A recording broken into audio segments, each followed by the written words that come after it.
এই পৃথিবীতে বাংলাদেশের সবচাইতে বড় দুশমন ভারত। সবচাইতে বড় দুশমন কে?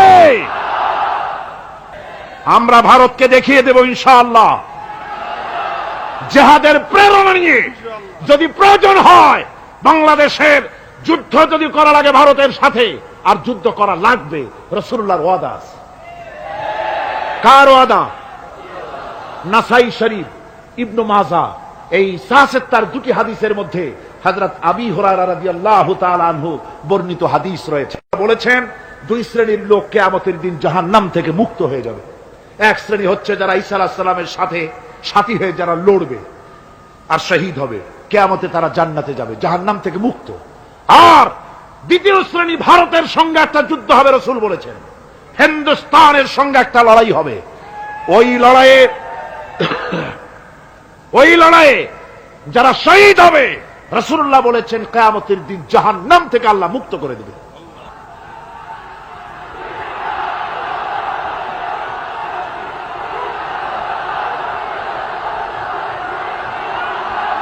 আমার মুসলমান ভাইয়েরা,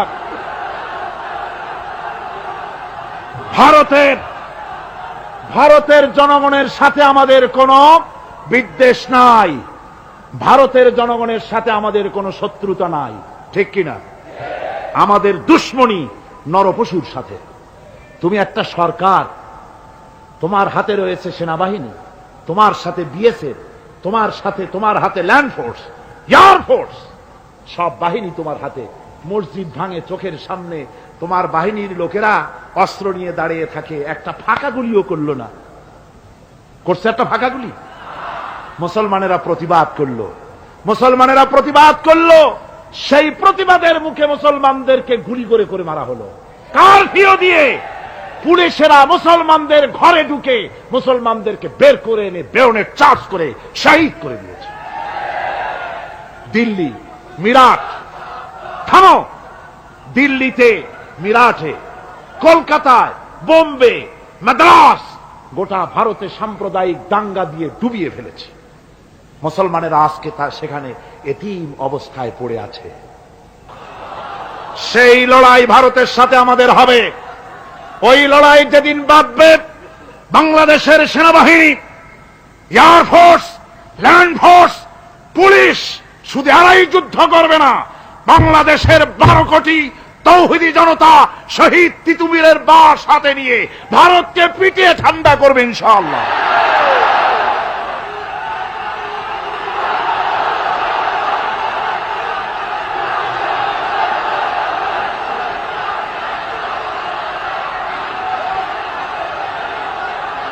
আমার দেশে ভারতের মসজিদ ভাঙার প্রতিবাদে আমাদের দেশে একটা হিন্দুও মরে নাই, কথা ঠিক কিনা কন?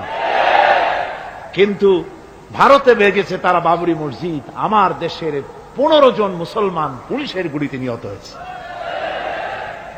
আমার দেশে হিন্দু মরে নাই, তোমরা আমার দেশে সেখানে আমার মুসলমান মেরেছ। হযরত আব্দুল্লাহ বিন ওমর রাদিয়াল্লাহু তাআলা আনহু বলছেন যে আমি রাসূলের সঙ্গে কাবা শরীফ তাওয়াফ করতেছিলাম, আমি বলতে শুনলাম রাসূল বলছেন, হে কাবা, তোমার কত মর্যাদা, তোমার কত সম্মান, তুমি কত মহান, তোমার কত ইজ্জত। তবে কাবা শুনে রেখো, আল্লাহ রাব্বুল আলামিনের একটা মুমিন বান্দার যে মর্যাদা, তোমার মর্যাদা যত হোক একটা মুমিনের চাইতে নিশ্চয়ই বেশি নয়। তোমরা মসজিদ ভেঙেছো আর আল্লাহর মুমিন বান্দাদেরকে ভেঙেছো। ভারত সরকার শুনে রাখো, মসজিদ ভাঙো নাই, তকদির ভেঙেছো। মসজিদ যেভাবে মসজিদের ইটগুলি টুকরা টুকরা হয়েছে, গোটা ভারত আজ হোক কাল হোক মসজিদের ইটের মতোই টুকরা টুকরা হয়ে যাবেই যাবে ইনশাআল্লাহ।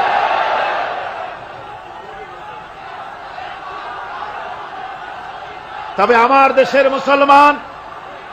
আমার দেশের মুসলমানদেরকে মনে রাখতে হবে, আমরা প্রতিশোধের নীতিতে বিশ্বাস করি না। ভারতের বাবরি মসজিদ ভাঙার ব্যাপারে বাংলাদেশের কোন হিন্দু দায়ী নয়, কথা বুঝতে পেরেছেন? আমরা একজনের অপরাধের শাস্তি আর একজনকে দেই না। বাংলাদেশের কোন হিন্দু ওই ঘটনার জন্য দায়ী নয়। আমাদের দেশে মন্দির 2-4টা ভেঙেছে, আমরা খবর নিয়েছি, এই মন্দিরগুলি মুসলমানেরা ভাঙে নাই, এই মন্দিরগুলি ভারতের এজেন্টদের উস্কানিতে হিন্দুরা নিজেরা ভেঙেছে, মুসলমানেরা ভাঙে নাই। ভারতীয় দালালেরা বাংলাদেশের সারা পৃথিবীতে সাম্প্রদায়িক সম্প্রীতির ভাব মূর্তিকে ক্ষুণ্ণ করার জন্য এই কাজ তারা করেছে। নরসিংদীতে, আরে মিয়া থামো না, নরসিংদীতে সেখানে দেখা গেছে গভীর রাত্রে কাপড়ের দোকানদার হিন্দু ঘরের সমস্ত কাপড় চোপড় সরাইয়া নিজের দোকানে আগুন দিতে গিয়েছে, পুলিশ তখন তারে ধরেছে। ভারতের 5 গোলামেরা হিন্দুদের দিয়ে এই কাজগুলি করাইছে, কোন মুসলমান মন্দির ভাঙে নাই। বাংলাদেশ গোটা বিশ্বের বুকে সাম্প্রদায়িক সম্প্রীতির সহস্র বছরের উজ্জ্বল দৃষ্টান্ত। আলহামদুলিল্লাহ পড়ে। তার কারণ হচ্ছে আল্লাহর নবী বলেছেন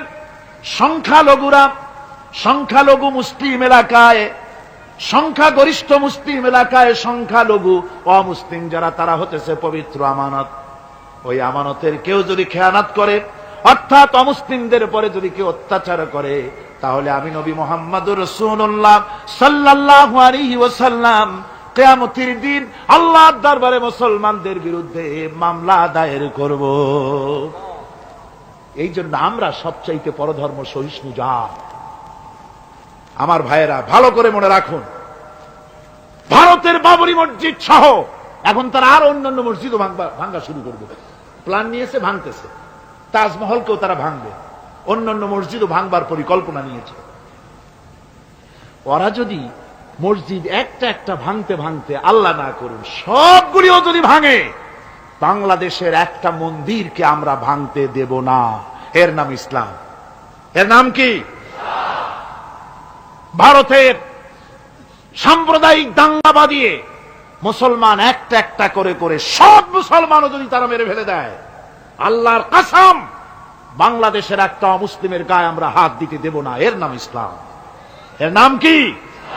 আপনারা যদি কখনো শোনেন যে কোন এলাকার কোন লোক মন্দির ভাঙতে যাচ্ছে অথবা হিন্দুর বাড়ি আক্রমণ করতে যাচ্ছে, সাথে সাথে তাকে ধরে থানায় সোপর্দ করবেন। রাজি আছেন?